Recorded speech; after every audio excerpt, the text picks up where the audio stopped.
बयानी हो गई, उसका कोई मूल्य नहीं है, शब्द नहीं, गुण नहीं है उसमें कुछ। नौजवान कोई जाता है पूजा पाठ किया, बड़े भक्त बने फिरते हैं, अब पूजा ही करूं तो बड़े भक्त बने फिरते हैं। तो देखो समाज है, लोग हैं, जब तक बोलेंगे नहीं तो मांगे कैसे बढ़ोगे।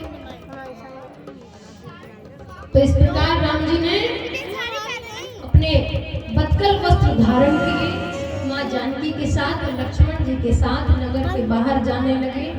तो सभी अयोध्यावासी साथ में जाने लगे। तो भगवान ने देखा कि देखो कंकड़ है, पत्थर है, कितना कष्ट होगा, कितनी पीड़ा होगी। सो राम जी ने सुमंत जी से कहा कि देखो ऐसा रथ हाँको कि इस रथ के जो पहिए हैं उसके निशान न दिखे। तो रात्रि में सब लोग शयन कर रहे थे, राम जी ने सुमंत जी से कहा, तो राम जी ने ऐसा ही रथ हाँका कि उन पहियों के निशान नहीं बने।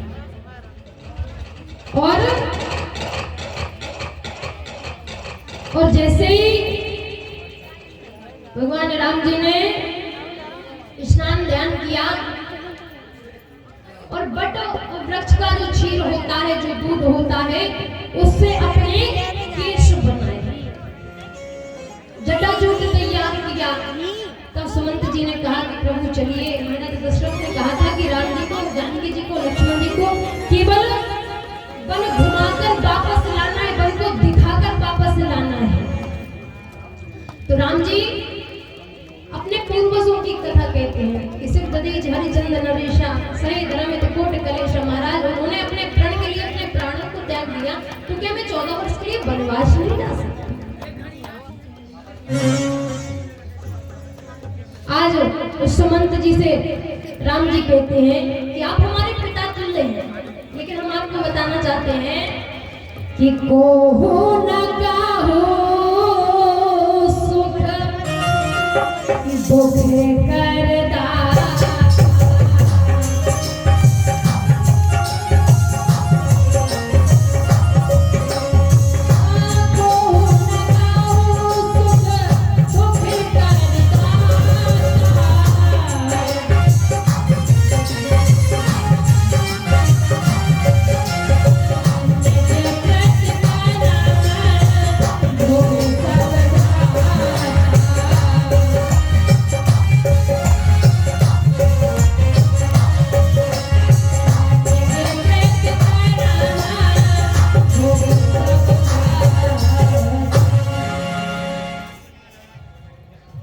इस प्रकार भगवान और भीलों से मिले, निषाद राज से मिले, रात्रि विश्राम किया। तत्पश्चात जैसे ही प्रातः हुआ तो राम जी ने कहा कि अब हम जाना चाहते हैं। तो निषाद राज को जो राम जी की सखा बनी, उन्होंने कहा कि हम भी आपके साथ चलेंगे। तो अब जैसे ही गंगा के किनारे पहुंचे तो गोस्वामी तुलसीदास जी महाराज कह रहे, देखो केवट कितना चतुर है। केवट कह रहा कि मांगी नाव ना, कि राम जी ने नाव मांगी नहीं है। दूसरा संत कहते हैं ऐसे कैसे हो सकता है, लिखा तो है कि मांगी नाव ना, केवट आना। बोले मांग तो है लेकिन केवट आ नहीं रहा। तो दूसरे संत कहते हैं बोले मांगी नाव ना, बोले मांगी अपना भाव व्यक्त करते हुए संत कहते हैं कि मांगी नाव ना केवट आना, वो कहीं तुम्हारे मर्म में जाना। बोले हम आपका मर्म जानते हैं। भगवान राम कहते हैं कि केवट तो हमारा मर्म जानता है।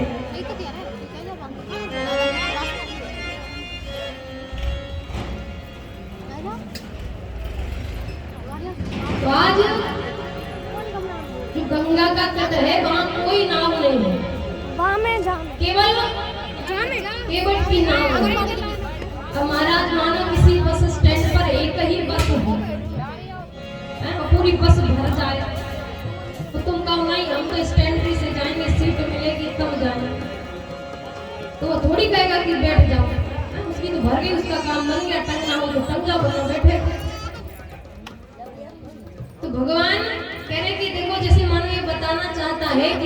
गरज आपकी है, हमारी नहीं है। पार आपको जाना है, हमें थोड़ी।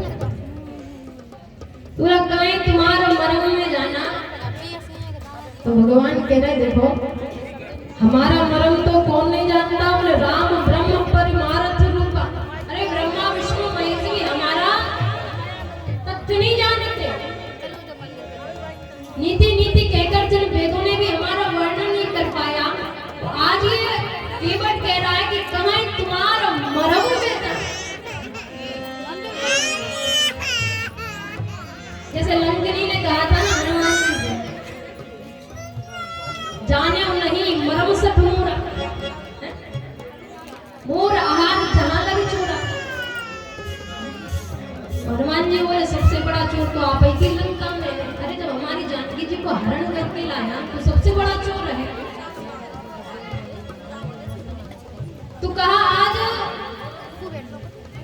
केवट राम जी के मरम को जानता है, और जो आपका मरम जाने वाला। अच्छा हम बताएं कोई बात, व्यक्ति वही शांत हो जाता है कि पता नहीं कहां कौन सी पोल पट्टी खुल जाए। तो बहुत विलंब हुआ, भगवान जी ने आज्ञा किया। तत्पश्चात जो है केवट जी आए। तो जैसे ही केवट आए तो केवट कहते हैं कि प्रभु अगर आप पार जाना चाहते हैं तो हमें पद प्रक्षालन के लिए कहिए। तो राम जी कहते हैं कि ये श्रम का जो मूल्यांकन होता है ना, ये वो मूल्यांकन है। क्योंकि आज राम जी पर एक तरह का कष्ट ही है कि नहीं है। वो लोग सुबह राज्याभिषेक होना था, किसने सोचा था कि राम जी बन जाएंगे, सो राम जी बन चले। तो कबीर कहता है कि गम को सहने में भी कुदरत ने मजा रखा है। अगर हम और आपके ऊपर कष्ट आ जाए ना, तो तुरंत कहते हैं कि अरे भगवान बहुत कष्ट है, बहुत पीड़ा है। अरे राम जी संपूर्ण त्रैलोक का जिसके पास राज्य हो, वो अयोध्या का राज्य भी त्याग कर आया है। उसके मुख पर तो एक सिकट नहीं है, वही तो परमात्मा है। हर कोई परमात्मा परमात्मा करता है, इसका आदर्श तो देखो। और इधर तो भाई भाई अगर 1 बीघा जमीन ज्यादा ही ले ले महाराज, तो तुम्हें या तो भाई खत्म या बड़ा भाई खत्म, कोई एक तो जाएगा ही।